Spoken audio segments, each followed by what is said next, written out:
Hey, Jeff, thanks for joining me. Hey, Steve, thanks for having me again.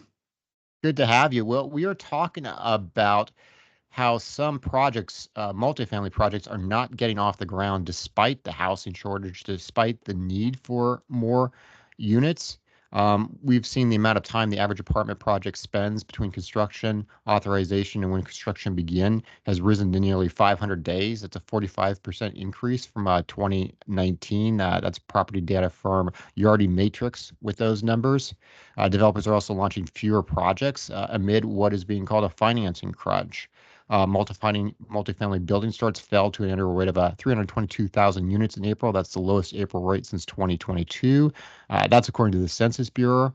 It seems to be what we're seeing here is not a lack of demand for these projects, but we're seeing bank financing getting more difficult. Many regional banks are kind of pulling back from the commercial real estate. And in an odd way, some of the difficulties with some office projects and probably some badly financially engineered multifamily projects are kind of putting the dampers on what should be very viable and very needed projects. Some of your thoughts. I mean, you're certainly a guy who understands the banking side of this. Look, I have a lot of thoughts on these. I would tell you, my first thought is I don't know that it is necessarily relative to the ability to obtain capital and even the interest rates. I think that there is actually a boom. I mean, the data is supporting that there's 480,000 new units coming online across the U.S. That's 40% more than the normal average per year.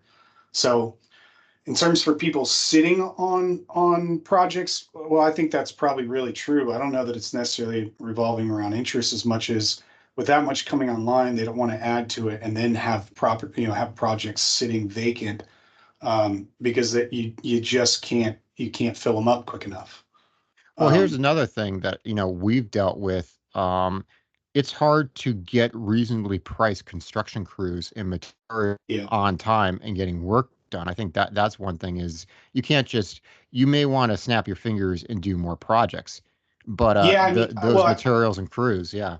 yeah. I mean, that was one of the other points I was going to make is that you do have an increased cost, but the reality is if we are sitting on the precipice of a recession, we're sitting on the side of where rates makes do what rates are going to do.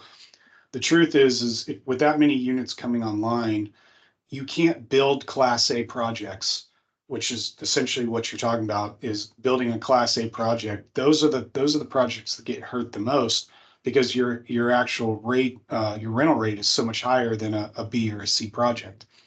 They don't, people are looking for somewhere to live. They don't really give a damn about having a 1 acre sized resort style pool, you know, that costs too much money. They need somewhere to live. They need somewhere that's reasonable to live. And that's why we focus on the projects that we focus, where they're class B and class C, class B projects, where we can provide that, that reasonable rental rates and provide people places to live.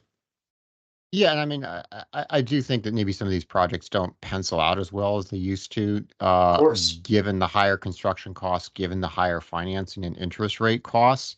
You've got that, even though there's certainly the market demand, you've got those two big factors of it's going to cost you more to build it. It's probably going to take you more time to build it, and your financing costs are going to be higher also. So maybe you rethink some of these projects. Sure, and I would say the last side too is I don't think people give some of these. I mean, there's going to be your companies, developers that just they kind of creep up overnight. But the reality is the people that are land banking aren't just looking at projects to build; they're looking at the right projects to build. And this we're talking about apartments. Well, there's also single family, built to rent. There's these guys are trying to figure out what's the most competitive asset class in the multifamily rental space to actually build. Could be single family to build, could be garden style, could be condo style, could be anything. And this article is kind of gaslighting the side of, well, people are just sitting on it because of XYZ. I don't know that that's necessarily true. Most people who buy one-off projects and are sitting on them might do that, but these large land bank developers are trying to make sure they put the right project in place at the right cost and at the right interest rates. Yeah, and I think you also have, I mean, there's some data that the economy may be weakening some. So on one Sure. side, that, increased possibility of interest rate cuts, your financing gets better. So maybe you wait for that. But then the economy weakens too much. You don't want to be bringing a project online right in the middle of a recession. So you kind of want to time it so you're coming online after kind of that slowdown.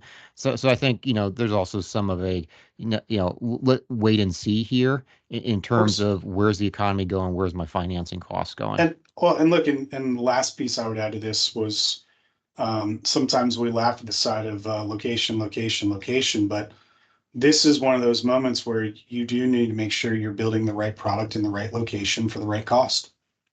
Okay. Hey, appreciate the insights, Jeff. Give us a thumbs up if you enjoyed the video. Click subscribe if you haven't. Jump on our website, selectfincap.com, and register to look at exclusive real estate investment opportunities come up in the future. Thanks a lot. Thanks, Steve.